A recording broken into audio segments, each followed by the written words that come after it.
नमस्कार दोस्तों, स्वागत है आप सभी का उड़ान आईएएस एकेडमी के छत्तीसगढ़ समसामयिकी प्रश्नोत्तर श्रृंखला में। आज है डेट 28 नवंबर 2020, इसलिए सबसे पहली जम्मू संगमारी मल्ला छत्तीसगढ़ी राजभाषा दिवस के गाड़ा गाड़ा बधाई हो। आगे बढ़ने से पहले हम आपको सूचित करें कि 9 वर्षों की निरंतर सफलता को बनाए रखते हुए इस बार पुनः उड़ान आईएएस एकेडमी आप सभी लोग के लिए लेकर आया है उड़ान सीजीपीएससी प्री के लिए टेस्ट श्रृंखला, जिसमें आपको कुल 51 टेस्ट की श्रृंखला प्राप्त होती है, जिसमें आपको कुल 5100 प्रश्न प्राप्त होंगे। और ये जो 5100 प्रश्न है वो आधारभूत स्तर, उच्च स्तर, संपूर्ण स्तर और मेगा स्तर, मतलब 4 स्तरों में बटे होंगे। इन सभी 5100 प्रश्न का आपको वीडियो एक्सप्लेनेशन के साथ उत्तर क्या किया जाएगा, दिया जाएगा। इसीलिए आने वाले प्रारंभिक परीक्षा में आप अच्छा स्कोर कर सके, ठीक सफलता प्राप्त कर सके, इस टेस्ट सीरीज को अधिक से अधिक ज्वाइन कीजिए और इसका लाभ उठाइए। अधिक जानकारी के लिए आप हमारे दूरभाष नंबर से संपर्क कर सकते हैं या वेबसाइट पर रजिस्टर कर सकते हैं। और इसके साथ उड़ान आईएएस एकेडमी आप लोगों के लिए लेकर आया है उड़ान समसामयिकी विशेषांक, जो कि हाल फिलहाल के सभी घटनाओं पर आधारित होंगे, जो कि आने वाली सभी व्यापम और सीजीपीएससी की जितनी भी परीक्षाएं हैं उसमें यहां से प्रश्न आने की भरपूर संभावनाएं होंगी। और साथ ही छत्तीसगढ़ राज्य सेवा संयुक्त परीक्षा के लिए एक क्वेश्चन बैंक भी उड़ान आईएएस एकेडमी आप लोगों के लिए आपके नजदीकी पुस्तकशाला में लेकर आ रहा है। आज है छत्तीसगढ़ राजभाषा दिवस और पहला प्रश्न उसी पर आधारित होगा। प्रश्न कुछ इस प्रकार है, छत्तीसगढ़ राजभाषा आयोग के प्रथम अध्यक्ष कौन थे? छत्तीसगढ़ राजभाषा आयोग के प्रथम अध्यक्ष कौन थे? Who was the first chairman of Chhattisgarh राजभाषा कमीशन?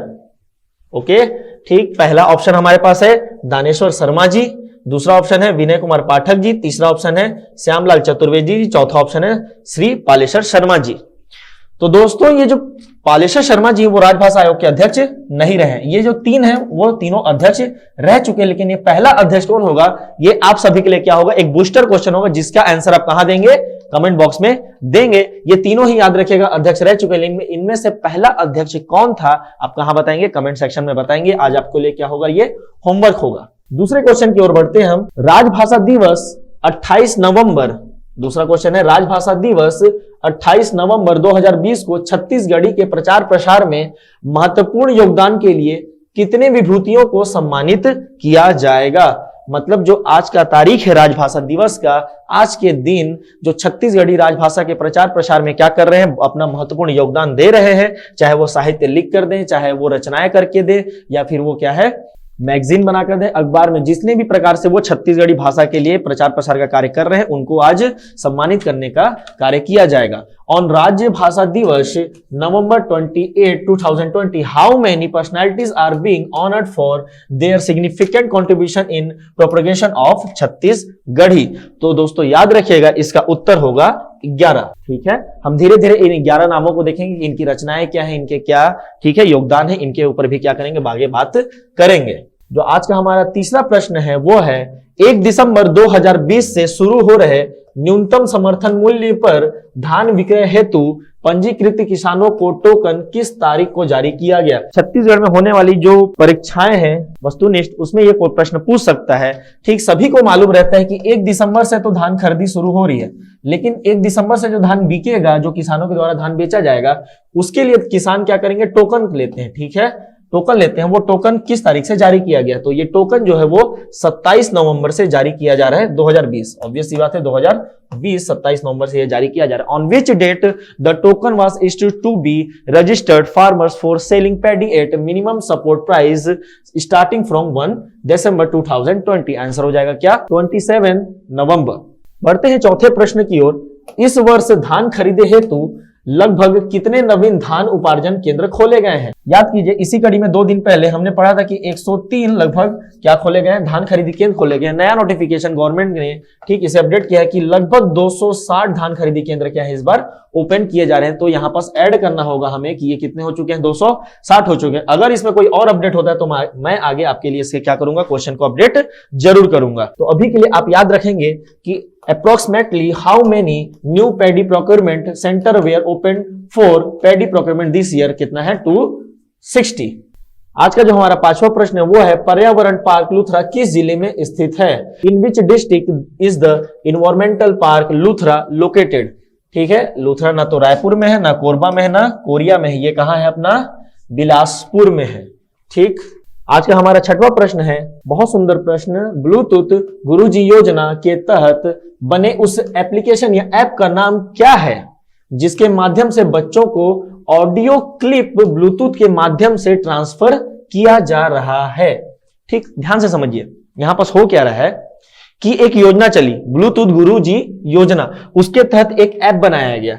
ठीक, एक योजना चलती है, उसके तहत क्या किया जाता है, एक ऐप बनाया जाता है। इस ऐप में क्या होता है कि जो शिक्षक होते हैं या शिक्षिकाएं होती हैं, वो जो विषय होता है उसके पाठ्यक्रम मतलब जो चैप्टर्स होते हैं, ठीक, उसका ऑडियो क्लिप बनाते हैं। ठीक, उसका ऑडियो क्लिप बनाते हैं और उसे ऑडियो क्लिप में समझाते हैं और इसे क्या कर देते हैं, ब्लूटूथ के माध्यम से उन बच्चों को ट्रांसफर किया जाता है जिनके पास कीपैड वाला मोबाइल है। तो जिनके पास कीपैड वाला मोबाइल है उनके में तो एप्लीकेशन डाउनलोड हो नहीं सकता, तो वो पढ़ई तुहर द्वार वाला ऐप नहीं डाउनलोड कर सकते, तो क्या उनका पढ़ाई रुक जाएगा? जी नहीं।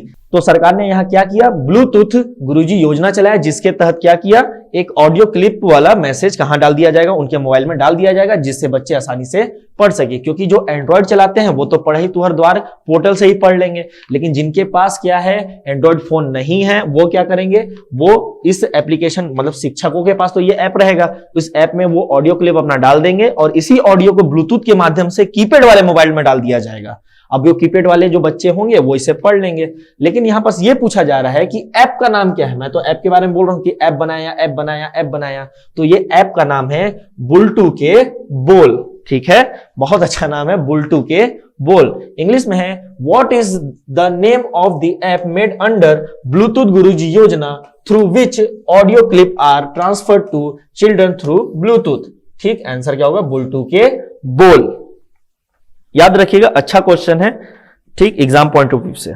आज का जो हमारा सातवां प्रश्न है वो है तहसीलों के पुनर्गठन पर। राज्य में तहसीलों के पुनर्गठन के पश्चात राजनांदगांव जिले में तहसीलों की संख्या है, ठीक, पहले थी 9 तहसीलें, अब एक बढ़ चुकी है, अब कितनी हो जाएगी, यहां पास 10 तहसीलें हो जाएंगी।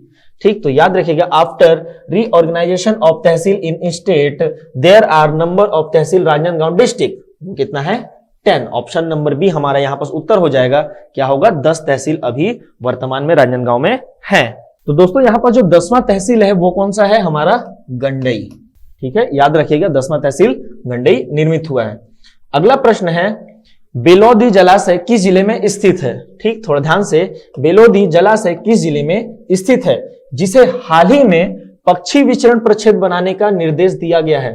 ठीक है, मुख्यमंत्री जी के द्वारा ठीक वहां के कलेक्टर को क्या किया कि निर्देश दिया गया है कि जो बेलोदी जलाशय उसके आसपास के एरिया को पक्षी विचरण प्रक्षेत्र बनाया जाए। ठीक, बर्ड वेरिएंस जोन बनाया जाए। In which district the Belodi reservoir which has recently been instructed to make bird variance zone. ठीक, और ये जो डिस्ट्रिक्ट है वो है दुर्ग। तो आज का हमारा जो 9वां प्रश्न है वो है, छत्तीसगढ़ में मनरेगा के अंतर्गत चालू वित्तीय वर्ष 2020-21 में अब तक मतलब नवंबर तक कितने परिवारों को 100 दिनों से अधिक का रोजगार उपलब्ध कराया जा चुका है। क्वेश्चन ये पूछ रहा है कि मनरेगा के तहत परिवारों को 100 दिन का रोजगार प्राप्त होता है। ठीक, तो कितने ऐसे परिवार हैं जिनको 100 दिनों तक क्या प्राप्त हो चुका है, रोजगार प्राप्त हो चुका है छत्तीसगढ़ में। ठीक है, तो 100 दिन रोजगार प्राप्त करने वाले कौन कौन से कितने परिवार हैं और कब तक क्या है, ये नवंबर तक का। हो सकता है कि नेक्स्ट अपडेट आए तो उसमें ये संख्या बढ़ जाए। अगर अपडेट होता है तो मैं आपको भी अपडेट यहां पास करा दूंगा, लेकिन अभी क्या है, प्रारंभिक परीक्षा का डेट आ चुका है, तो हो सकता है कि नवंबर तक का ही वो डाटा पूछे। ठीक, इसीलिए हमारे लिए डाटा क्या है, बहुत ज्यादा महत्वपूर्ण हो जाता है। How many families have been provided more than 100 days of employment under Manrega in Chhattisgarh in the current financial year 2020-21 so far?